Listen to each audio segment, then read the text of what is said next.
আসসালামু আলাইকুম এভরিওয়ান। তোমার প্রতি অনুভূতি গল্পের 10 নম্বর পার্ট। আর তোমরা যারা যারা টিকটকে আমার রিয়েল আইডি খুঁজে পাচ্ছ না, তো তোমাদেরকে বলতেছি এমআর দীপু হোসেন, এইটাই আমার টিকটকের রিয়েল আইডি। তো চলুন বেশি কথা না বলে গল্প শুরু করা যাক। কোনের বাড়ি গিয়ে আমি পা ফেলার জায়গা পাচ্ছি না, কারণ আশার ভাইয়ার সাথে সুমি আপুর ননদের বিয়ে, মানে দুলা ভাইয়ের বোনের বিয়ে। আর আমি আজ সেখানেই।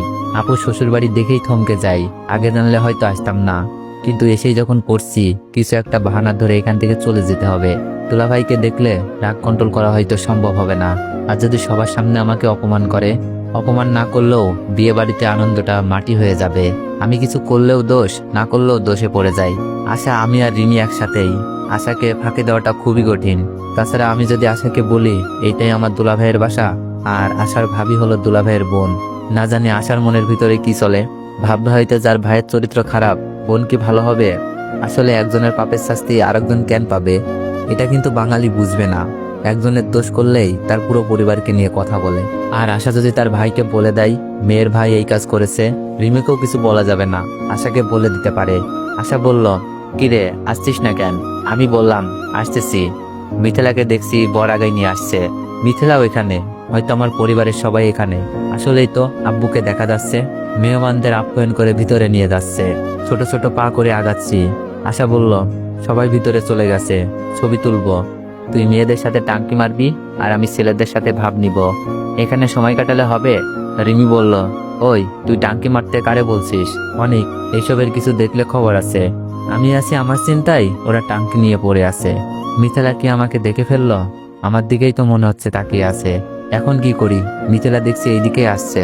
মোবাইলটা হাতে নিয়ে আশাকে বললাম, আশা একটা ফোন করে আসি, তোরা যা। আশা বলল, আচ্ছা তাড়াতাড়ি আসিস। আমি পিছনে হাঁটা ধরলাম। রিমি বলল, অনিক আমি আসি? না, 2 মিনিট লাগবে। আমি দুলাভাইয়ের বাড়ি থেকে বেরিয়ে আসি।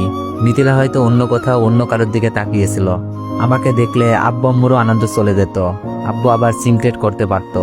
2 মিনিটের কথা বলে 10 মিনিট পার হয়ে গেছে। একের পর এক ফোন দিয়ে যাচ্ছে রিমি আর আশা।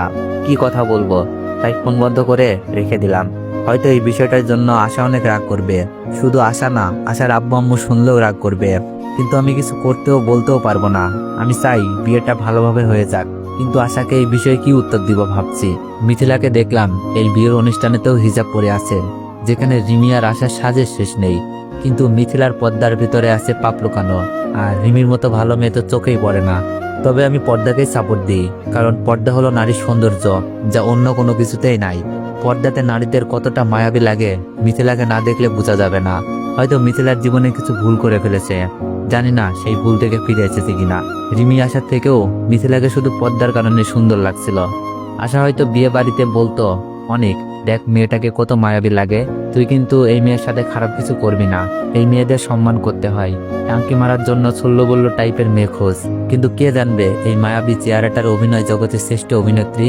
ভাবছি আমার এরকম ভাবে এসে পড়ার কারণে হয়তো রিমির বিয়ের অনুষ্ঠানে মন বইছে না। আর আশা মনে মনে বলছে আজ আমাকে পেয়ে নিক, খবর বুঝাবে। সারাদিন বাইরে কাটিয়ে সন্ধ্যার দিকে বাসায় গেলাম। যা মাত্রই দেখি রিমি আর আশা বসে আছে, চেহারায় আগুন ফুটে উঠেছে। কিছুটা ভয়ই পেলাম, কিন্তু যে করেই হোক নিজেকে বাঁচিয়ে নিতে হবে। রিমি বলল, 2 মিনিটের কথা বইলা কই গেছিলি? আমি বললাম, রিমি আমার একটা কাজ ছিল খুবই গুরুত্বপূর্ণ। আশা বলল, রাখ তোর কাজ, তোর জন্য আমাদের কত কথা শুনতে হয়েছে জানিস। আর বিয়েটা পাঞ্চে গেছে, কই গেছিলি সত্যি করে বল। আমার জন্য কে কথা শোনাইছে আর পাঞ্চে যাবে কেন, আমি তো বুঝতেছি না। আশা বলল, আব্বু আম্মু বলেছে আমরা নাকি তোর সাথে ঝগড়া করছি, তাই তুই রাগ করে চলে গিয়েছিস। আমি বললাম, আচ্ছা আঙ্কেলকে বুঝিয়ে বলবো। রিমি তো আগুন। রিমি বলল, আঙ্কেলকে পরে বুঝাস, এখন আমাকে বুঝা, কোন মেয়ের সাথে দেখা করতে গিয়েছিলি। আমি একটু অন্যরকম ভাব নিয়ে বললাম, রিমি তুমি আমাকে সন্দেহ করছো? আশা বলল, বল কার সাথে দেখা করতে গিয়েছিলি, নয়তো বিয়ে বাড়িতে না ঢুকে কেন চলে আসলি? মন খারাপ করে কান্না কান্না ভাব নিয়ে বললাম, আসলে রিমি আব্বুর হার্ট অ্যাটাক হয়েছিল। ভাবি বলল শহরেই আব্বুকে নিয়ে এসেছে, তাই আমি আব্বুকে দেখার জন্য চলে আসি। আশা বলল, কি বলিস, কিছু হয়নি তো? আমি প্রায় কান্নার ভাব নিয়ে বললাম, এই যাত্রায় নাকি বেঁচে ফিরেছে, আমি দূর থেকে আব্বু আম্মুকে দেখে আসলাম। রিমি বলল, সরি অনিক, না জেনে উল্টাপাল্টা বলে ফেলেছি। যাক, মিথ্যাটা বলে কন্ট্রোল করতে পারলাম। আশা বলল, আচ্ছা আমরা না হয় বুঝলাম, এখন আব্বুকে কে বোঝাবে? আব্বু বলেছে তোকে বাসায় না নিয়ে গেলে আমাকে বাসায় যেতে দিবে না। আশা তো দেখছে আবার প্যাঁচে ফেলে দিল। আমি বললাম, আরে তুই বলে দিস, নয়তো কল করে আমি বলে দিচ্ছি।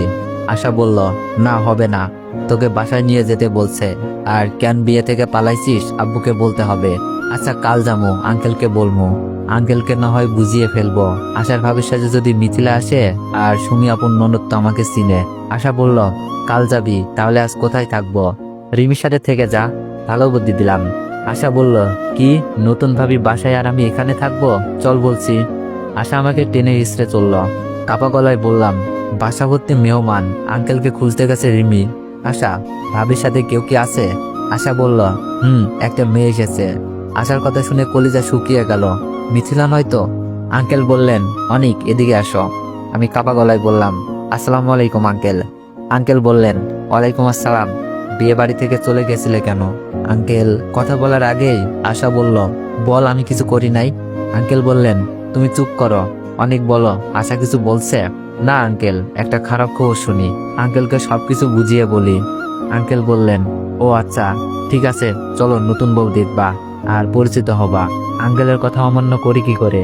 সুমি আপন ননদ আমাকে ভালো করেই চিনে, আর ওই বিষয়টা যদি জেনে থাকে তাহলে তো আঙ্কেল ছাড়বার পাত্র না। আমাকে ভাবির সামনে মানে মাইশা আপুর সামনে নিয়ে গেল, সাথে রিমি আশা আঙ্কেল। আপন ননদের নাম মাইশা, আমার থেকে 3 বছরের বড় ছিল, তবে খুব ভালো ছিল। আমার সাথে অনেক ফাজলামি করতো, ফ্রেন্ডলি ছিল খুব। মাইশা, এটা তোমাদের দেবর, আশার কলেজ ফ্রেন্ড, তবে আমার ছেলের মতোই। আঙ্কেলের কথা শুনে মাইশা আপু চোখ খুলে তাকিয়ে হা করে আছে। আমি মাথা নিচু করে আছি, মুখে হাত দিয়ে, যেন চিনতে না পারে। মাইশা আপু বলল, এই তুমি অনিক না? তো এভরিওয়ান, আজকে রাত 8টার সময় আমি আমার ইউটিউব চ্যানেলে লাইভে আসবো। ইউটিউব চ্যানেলের নাম ভয়েস অফ দীপু অফিসিয়াল। তো ওখানে যার যার যে বিষয়ে অভিযোগ থাকবে সবাই জানাতে পারেন, আর অন্য কিছু জানার থাকলেও তাও জানাতে পারেন। আর এই তোমার প্রতি অনুভূতি গল্পের নেক্সট পার্ট চাইলে একটু বেশি বেশি কমেন্ট করুন, আর একটু বেশি বেশি কপি লিঙ্ক করে দিন। ধন্যবাদ।